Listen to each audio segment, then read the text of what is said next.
Hello guys, welcome to my another new blog Yasin blogs. তো আরেকটি নতুন ভিডিওতে আপনাদেরকে জানাই স্বাগতম। তো আপনারা হয়তো অনেকেই নোটিস করবেন যে বাইকের কালারটা চেঞ্জ, কারণ আমার বাইকটা ছিল কালো কালার আর এটা হচ্ছে রেড কালার। তো বাইকটা হচ্ছে আমার বন্ধু সজীবের। তো সজীব আর আমি এবং দুইজন মিলে যাচ্ছি একটু ঠাকুরগাঁর দিকে। ঠাকুরগাঁ একটু একটা প্রোগ্রামে যাব। তো তারপর যাব একটু দিনাজপুর বাণিজ্য মেলায়। তো আজকে সম্পূর্ণ ভিডিওটি আমি চেষ্টা করবো আপনাদের সাথে শেয়ার করার জন্য। তো সম্পূর্ণ ভিডিওটি দেখার জন্য অবশ্যই সাথে থাকুন। অ্যাট লাস্ট ঠাকুরগাঁও চলে আসলাম।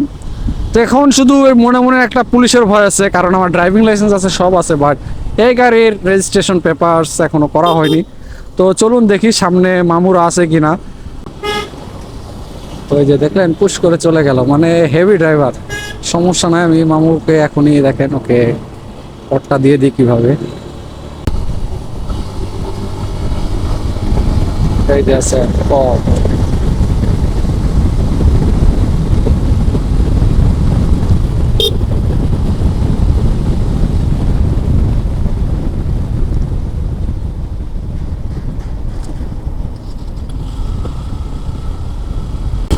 ফেজারে যদি শুধু একটু পরিমাণ শুধু একটু টর্ক দিত না, ঠিক আছে, তাহলে মনে করেন পুরা একবারে টাইট করে দিত সব।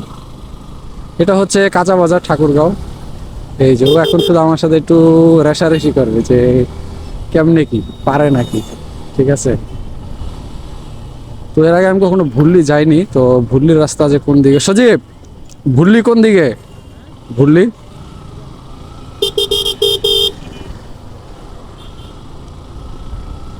তো আমরা সাইড সাইড রোড দিয়ে ঢুকে গেলাম, কোনো প্যারা নিতে চাই না, যে কারণ শুধু শুধু যেহেতু কাগজ নেই। সো বাইকে আবার একটা প্রবলেম আছে, ঠিক আছে, মানে ক্লাস ধরে যদি পিক আপটা না দেই, মানে পিক আপটা ছাড়লেই স্টার্ট গন স্টার্ট গন স্টার্ট গন স্টার্ট গন।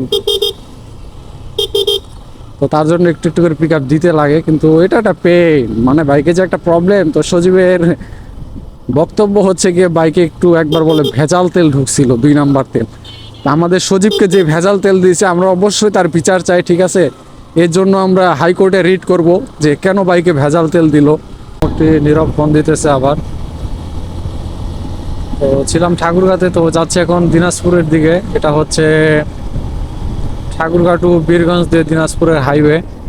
তো হাইওয়ে দিয়ে যাচ্ছি, তো দেখি কতক্ষণ লাগে যাইতে। উপায় নেই, সজীবের জন্য দেরি হয়ে গেল।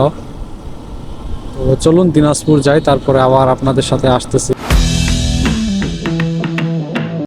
টিকিট নিয়ে নিলাম। এই যে সজীবের তর্স হইতেছে না, এই যে সজীব বলতেছে চলো, এই যে হত দরিদ্র লোকরা সিরিয়াল দিয়ে আসো। হ্যাঁ এই যে টিকিট, এই যে বাণিজ্য মেলার গেট, এই যে না টিকিট 5টা। ভিতরে দেখতেছেন কি সুন্দর, আরে ভিউ রে। এই যে নীরব পোজ দিতেছে, এই যে অমিত ফ্রিল্যান্সার। ও বিউটিফুল মেলা, দেখেন খাবার রে।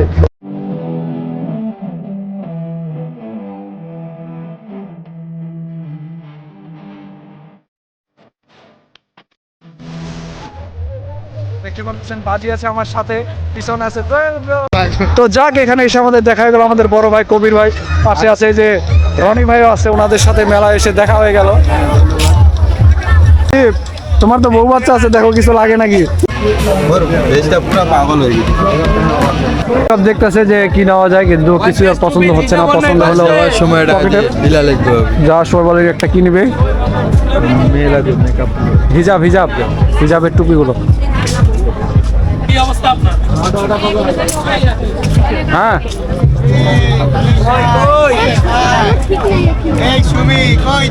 তো মেলায় শুধু ঘুরতে আসি, কেউ এখনো কিছু কিনি নাই। ওই যে সজীব, এই যে নীরব। দোকানদাররা শুধু বলে খালি 100 খালি 60। হ্যাঁ এখন পর্যন্ত কিছু কিনলাম না। তো অবশেষে সজীবের একটা ব্যাগ পছন্দ হলো। না এটা 5-6 লাখ টাকা কম না।